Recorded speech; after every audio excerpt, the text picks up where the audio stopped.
so happy to have you on here today and chatting with me. Oh, well, thank you for having me. This is going to be good. Yes. Super excited to get into it and learn a little bit more about you, your business, and maple syrup production. Yeah. Sounds pretty sweet. Let's do it. So first, I'd like to know a little bit more about you. So can you tell me a bit about yourself? Oh, sugar. Sure. So I am Erica Hogan. I am the CFO of Hogans Homestead and co-owner with my husband, Spencer. We started our crazy business in 2017 as a hobby, and it flourished into a business. So we went from 5 tap trees to 30,000 in under 3 years, which was just supposed to be a hobby. And now we're the youngest, largest maple producer in Canada, and it makes me sick every time I say it like that. That is incredible. Incredible. Yeah, so that's a short version of what we do and who I am. And like I said, business partner with my husband. Love him one day, sometimes tedious on other days, but hey, here we are. I can imagine. So did you grow up here? No, I'm actually from a place called Mississauga, just outside of Toronto. Born and raised there in between Mississauga and Milton. Okay. And when I was like freshly 18, I moved to Sudbury to Cambrian College to pursue my dreams of being pastry chef. And I met my husband there, and we've been together since I was 18, and we're definitely not 18 anymore. So I moved to Sudbury, and then I moved back home to Mississauga for a couple of years where Spence and I did long distance, and then it got to a point where, we want a family, we want to get married. Can't do that 8 hours apart. Yep. So I chose to move up here in 2015. Wow. And I've been here since, and I have no regret. I don't want to go back. Amazing. I love it up here. I always say it's not my hometown, but it's my forever town. That's awesome. Yeah.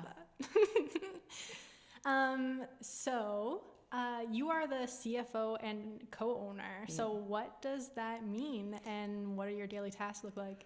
So basically, that just means I'm a tree hugger, essentially. But no, I help run the operation. So I don't necessarily do all the boiling. I'm definitely there to help with that Spencer's part. Being in a relationship and working and in a marriage doesn't always match, so we keep to our own sections. I stay with sales, marketing, and everyday general tasks where he sticks with the boiling, and anything to do with the sugar bush, he can go work outside. Not a me thing. So I usually do more, like I said, sales, marketing, managing our team, and like our team is fantastic, so I'm just there more for them for moral support if they need anything. But I get to do fun things like this, talk to our community, and just try and make the world sweeter one bottle at a time. I love. So how big is your team? So at its busiest, we have about 17 people employed. On our busy time right now, we are in season. So maple season will run, once again, Mother Nature, best or worst business partners. So right now, season has started. We've done about 1,000 pounds of syrup so far, but that was just early. But our season should be starting in the next week or two. And then if we're lucky, we'll run to the end of April. Wow. Yeah. So we are in busy season. Sugar Shack opens, this weekend. So first weekend of March. Our big festival first weekend of April. And then, of course, we have a gift shop that's open year round. And we have over 80 retailers across the world that carry our product. Wow. Yeah. So there's always something to do.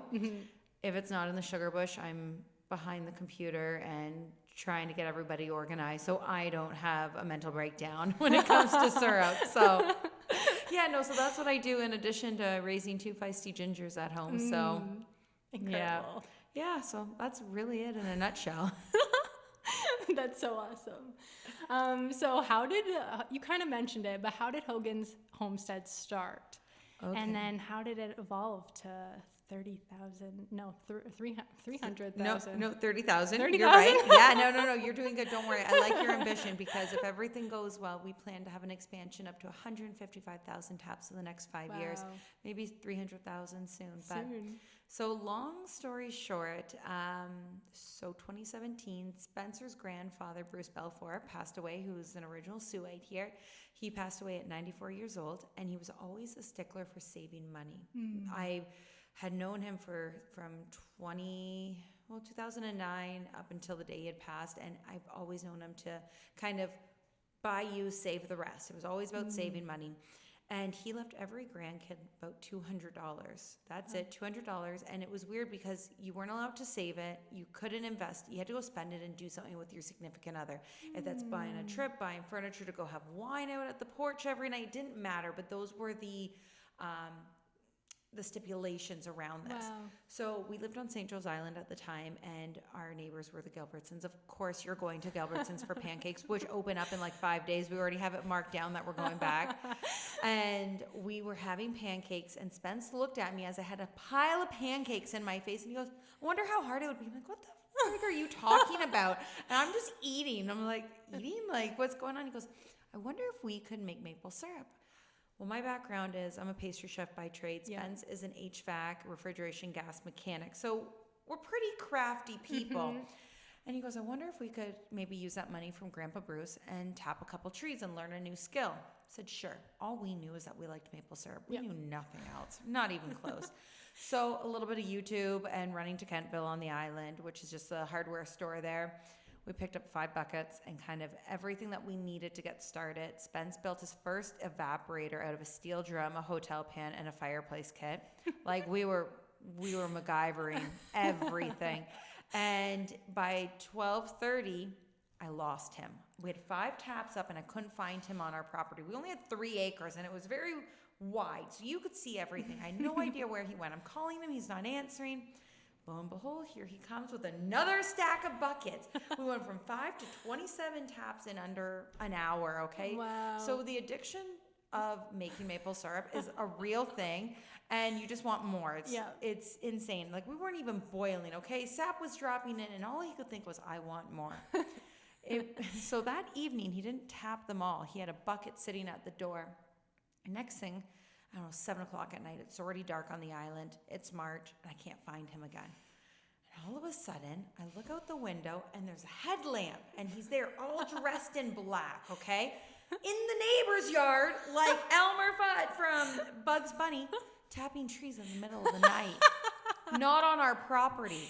And he comes in the house and said, what are you doing? He goes, I'm tapping trees. I said, why are you dressed in black? He goes, I don't want to get caught. I said, but what if they go out their door the next day and see these taps? He goes, well, at least they can't say it was me. I said, okay, Spence, well, let's put something into perspective. They're out of the country in Florida wintering. You're not even going to be caught. He goes, yeah, no, that's accurate.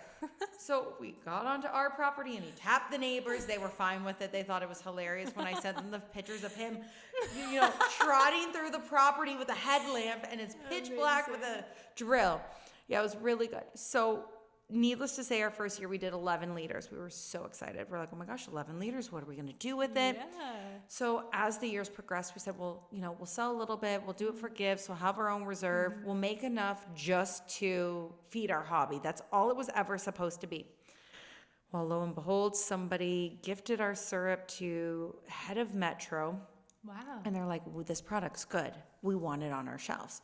So that was the pivotal moment in 2019 when we're like, okay, like, what are we doing? Are we keeping it as a hobby or are we moving forward? Because we were in 2017 already testing flavor. So our infused line, so aged bourbon, coffee infused, cinnamon, those were our 3 main flavors. And then from here to now, we're at 24 infusions. Yeah. So like it's grown a lot. But that's when we made the decision. We became a legal entity. We became a partnership in 2019. And then in 2019, the company grew again substantially. We were at about 1,300 taps. And then 2020 hit. We went to 30,000 taps and we incorporated because we knew that we're no longer a partnership. And that's when we looked at each other and said, well, here we are. There's no going back. And there's a lot of trees that need hugging and tapping. Yes. So here we are. 2020 was our biggest growth year. We moved from St. Joe's Island. We moved in town, and then now we have our production in Cooley because we ran out of trees. And I didn't think the Gilbertsons wanted to give any more up. So, Here we are. We took over an existing operation in Cooley, and now we're making it our own. We've changed a lot. We became certified organic, and we're welcoming people into the Sugar Shack now that COVID regulations have kind of dwindled. And we're just trying to show people what we have to offer. That is amazing. So that's kind of how it started. Like I said, crazy dream, crazier husband, and people always think I'm lying to them when I tell them, no, we started the company on $200 and him stealing trees essentially from the neighbors in the middle of the night. So it was good. That is a beautiful story. Incredible. Yeah. And you can see the true passion right off the start. That's what makes a good business. Oh and my God. Yeah, no, like I said, he keeps things interesting. I wouldn't want to do this with anyone else but him. And our daughters, Sophie and Emma, they've been in it. Sophie it was 3 days after I had her, and she was in a pouch, and the two of us were tapping trees. Like, you just do it, right? Yeah. And they know no different. Yeah. They know no different, so I wouldn't change it for the world. That's awesome. Yeah. Amazing. So you kind of said, but how much does one season produce? So it's a tricky question. So Mother Nature is the best or worst business partner, and it's very tricky. Everyone's going to hate me for this, so all the comments on this podcast, I'm sorry, but we don't have enough snow this season. We definitely need more snow. So they say on average, each tap tree will bring, give or take, a pound of syrup, a finished product. Wow. Now, depends on Mother Nature. When I say more snow, is the snow helps prolong a season because it keeps the roots insulated, and you want to keep those roots cold. As soon as the tree gets an internal temperature of 5 degrees, it starts waking up and the buds come out, and you can't collect sap after the buds come out. It becomes off flavor, and if it's long enough, like, it could become unsafe. So it's just, once the buds hit, you're done. So the snow helps insulate. So the more snow we have, the longer it keeps those roots cold in our warmer spring days, right? So on average, though, we'll get about a pound a tap. But last year we produced, I believe the number was 126,000 pounds of syrup. Don't quote me on that. And I know our team who is watching this after is going to be like, her numbers are wrong, but it won't be off by much. But we were around the 120,000 pound mark. Incredible. So, but we also, our last day boiling was May 8th. It's once again, Mother Nature, best or worst business partner. But you can start tapping. We're on a line system. So our guys just finished tapping, and they had 37 to 39 days of tapping of teams of 3. And they just finished. But if you're doing like a bucket system, where we started, you can tap as soon as you see the forecast of like +4 during the day, -4 at night. When it's kind of even in there, you're good to go. But we're here. We have a lot of people, hobbyists, that will be tapping in the next week or so. Right. Yeah, so that's kind of where it's at, but every year is different. The year before, so this year we did last year, 2022 harvest, 189 barrels of maple syrup, which is equivalent to, like I said, like 610 pounds, give or take. The year before, because the season we had no snow, the very short winter, we had only 84 barrels. So every season's different. It's farming. You bank on the bad years and you hope for the good years. That's literally what you do, right? Yeah. So can you run me through the production? Okay. Simply. Don't have to go super in depth, but long story short, you go out there, you tap your trees. Okay. I won't get into the whole process of ethical because we will be here forever, but you go ahead and you tap your trees. Once you collect your sap, you have to treat sap like milk. So sap is good for about 7 days as long as it stays cold. Once it gets cloudy, do not consume it. You can drink sap raw from the tree. It's actually very good for you, 46 nutrients and minerals. That's my little health kick there. Now, once we bring it in, we boil it. We bring it for our operations. We run it through a reverse osmosis. So what it's doing is removing the water, because that's what maple syrup is. You're removing the moisture and the water out of it and keeping the sugar content. Right. Well, to help with the speed of our production and make it more efficient, we run it through an RO. So we bring the sugar content from 2% sugar to 22% sugar of the mass. We remove the water out of it and we boil the concentrate. So all that's doing is just taking the water out. So it's less boil time, less fuel being used. It's just better all around. Right. And we can boil about 3 barrels, so 310 pounds each, in about an hour by doing this. So once we boil it and we bring it up to that 219 degrees, or your Brix level of 69.9, and Brix is just your sugar content of syrup, and it becomes real syrup. We then bottle it either in bulk barrels or consumer bottles that you would get in your fridge. And then from there, we personally bottle it ourselves, we label it ourselves, and we package it and send it away. That's literally our operation. And then, of course, there's always fun things throughout the season that happens. But hey, that's, like I said, that's your condensed version. That's awesome. So where do your products go out to? Do they go outside of Canada? And Yes. Where? Okay, so we ship on average about 40 packages internationally. Wow. Right from website sales. We have over 80 something retailers, Canada and US wide, including the Sioux Museum, which is an awesome one to check out, just saying. And you can order, like I said, online. We have a gift shop in town at Second Line and Cooper Street. We also have a product in Mill Market, and then our Sugar Shack gift shop opens from the first weekend of May to the last weekend of April is kind of your regular year. Obviously the dates change, but we do that. But we do ship. The coolest place that we've ever shipped to, in my personal opinion, was Fish Hoek, Cape Town, South Africa. Wow. That's my favorite one. Spence loves that. It's gone to Australia. We send a lot into the Middle East, believe it or not. Lots into Dubai and Abu Dhabi specifically. Russia's on the list. Greece, Italy, the UK. We've shipped down south into Chile, Costa Rica, where we're sending a package right now for Sioux College to the Philippines. Yeah, Wow. so we ship a lot of syrup out. So when I say we're trying to make the world sweeter one bottle at a time, I mean it, because that's what we're trying to do. So like I said, and everyone likes that Canadian maple syrup. You can't get it. And if you do, it's quite pricey. Yeah. So we, like I said, we ship a lot. That is incredible. So cool. And the cool thing is with those people, we actually just had people from Germany who had purchased from us last year, and they ended up showing up and camping out at Pancake Bay, and then came to our production to see it, because like, we bought your stuff online, and then we saw where you were, and we booked a place at Pancake, and then they came out to see the operation, and they just picked, Sault Ste. Marie and the Algoma region just for their little family vacay because. That is so cool. When they came in, I was like, there is no way. They're like, yes, that is why we're here. I'm like, this is really cool. So I was like, can we have a photo? Like, this is awesome. Definitely. So now what's up with the Sugar Shack with them and like them pointing, because there was a little spot, we have a map, and they're like, that's where we are. I'm like, you were probably the reason why we put that pin there. That is so cool. So yeah, so like I said, it's really cool to see what maple syrup can do. Yeah. So how often do you use maple products at home? Okay, you're gonna think I'm nuts, but we don't have white sugar in my house. Yep. Everything is maple syrup. Everything. My oldest daughter drinks it, so that's fine.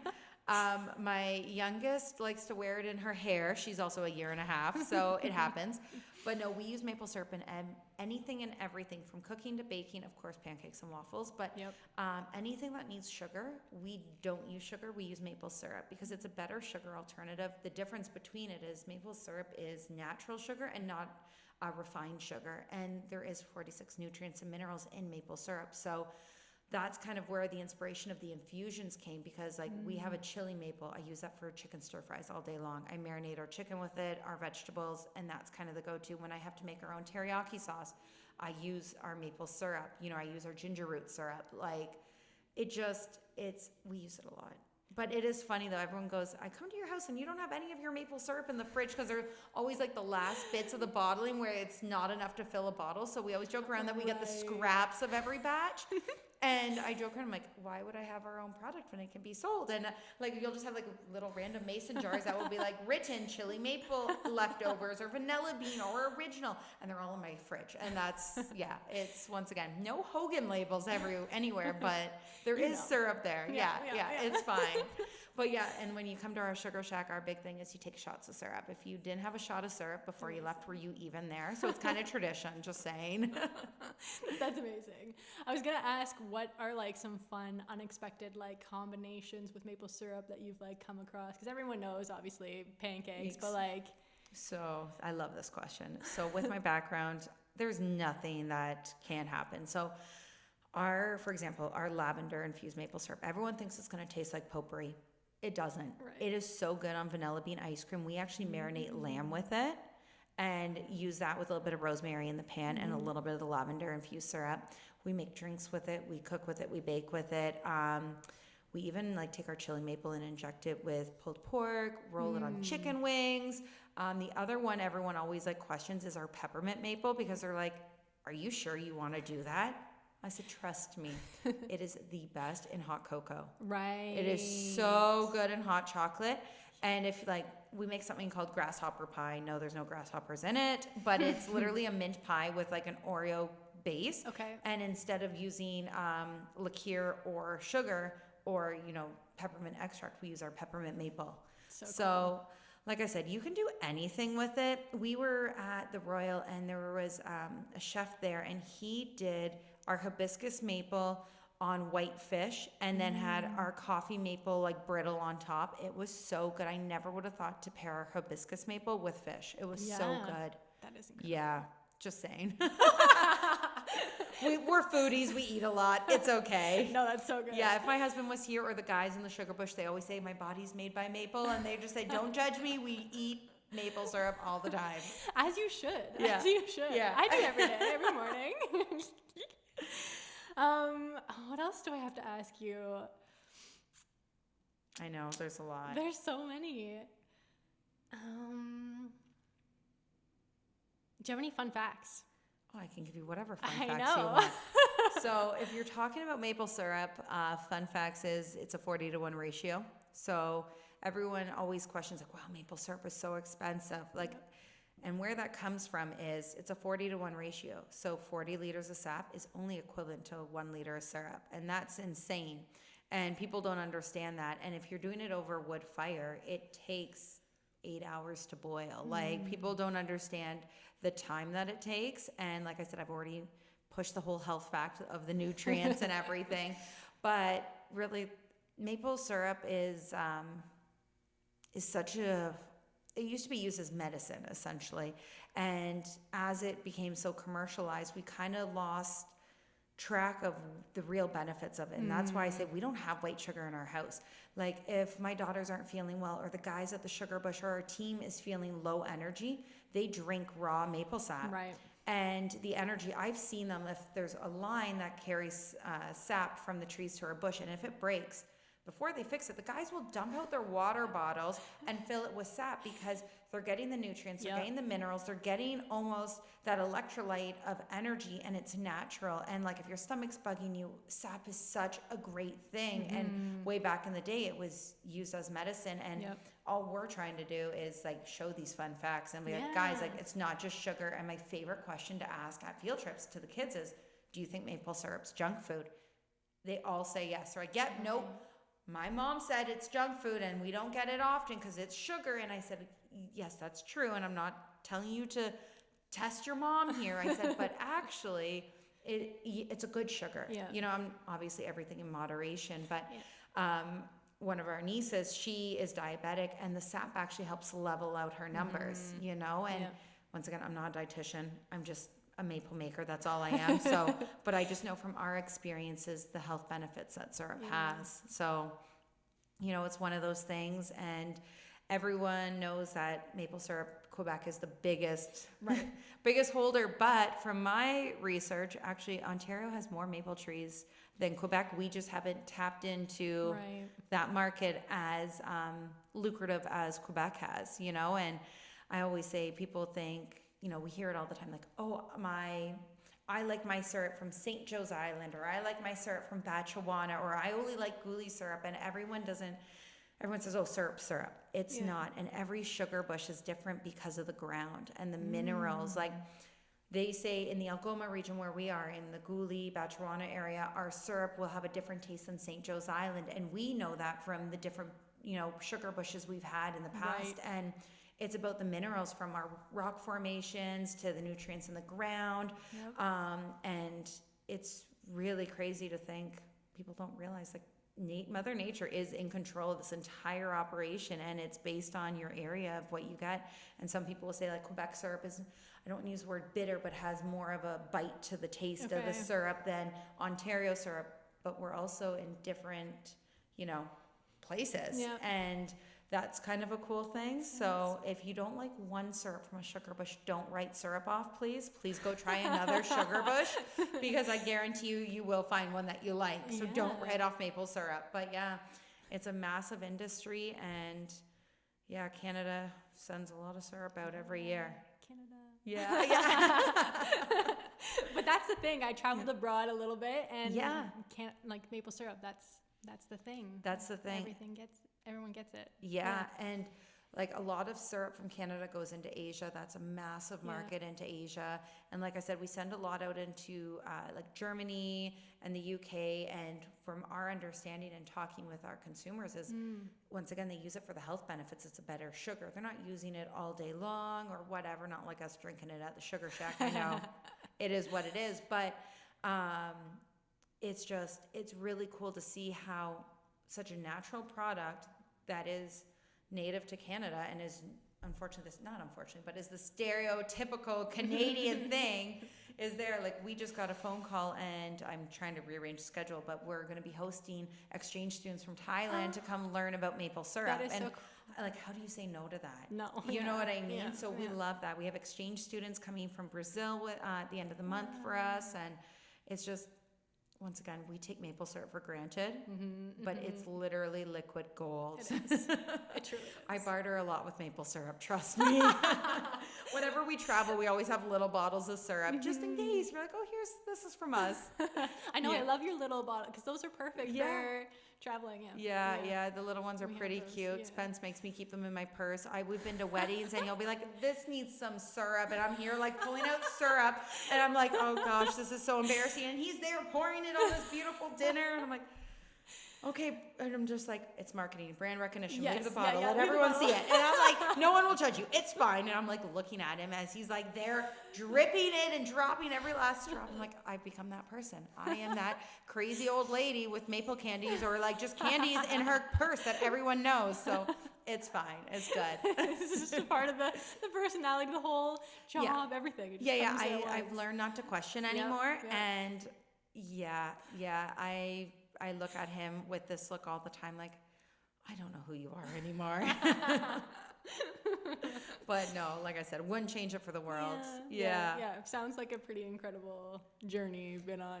Yeah, and we're not anywhere where we want to be. Yeah. So there's a lot of growth, and our goal is to be a leader in the industry. And there's so many amazing sugar bushes and families who do sugaring, and we're just here trying to put a name to the face of maple and remind people, like, we're out here, come see us, go see another sugar bush, because maple syrup, it's a tricky game. Not everyone wants to be standing out there. I don't know how our team does it.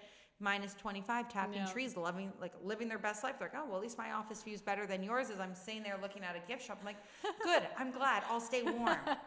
You enjoy that. Yeah. Not my thing, trekking through 6 feet of snow. Same. No, but I wouldn't change it for the world, and there's so much potential. And at the end of the day, we're trying to make a legacy for our daughters if or when they ever want to take this on. Our oldest wants to be a pilot, and my husband says, you can only fly during these months because you're making syrup the other months. And I'm like, oh boy, here we go. Well, it sounds like she already loves it. So Yeah, honestly, she knows more about maple syrup than most. I joke around all the time, like, maybe you'll just run the field trips. Maybe you'll do the tours. And she's like, she's 5. That's all she is. She's just 5, and she knows more about maple syrup than most people. So, like I said, we're teaching her a skill that we were able to teach ourselves. So, if she wants to do the maple game, amazing. If not, my husband can have an emotional moment and get over it. So, yes, we shall have all the fun facts. Yeah, exactly. Yeah. She'll be the party of any party. Oh yeah, no, exactly. Like, yeah, no, she likes to just give people maple syrup just because it's a thing. So cute. It's a thing. So anything else you want to share with us today? Oh, sugar. Just have more syrup, please. If you need syrup, go find a sugar shack near you. If you want to shop with us, head over to hoganshomestead.ca or check out our retailers. Come to the museum, tour the museum, then go into the clock tower gift shop, because I was just in there and there's more than just syrup. Like, I was like, oh, this is nice. This is cute. Ooh, candles, chocolates. Oh my. No, I just, just go back to the roots. Go say hi to a farmer. We have a provincial-wide event, which is the first weekend of April, April 1st and 2nd. If you're around the Algoma region, come on by. It's a big maple festival and a reason to party because it's maple syrup. Once again, stereotypical Canadian, we party for syrup. So we have a massive festival happening at our sugar shack. Last year, we saw almost 3,000 people. Wow.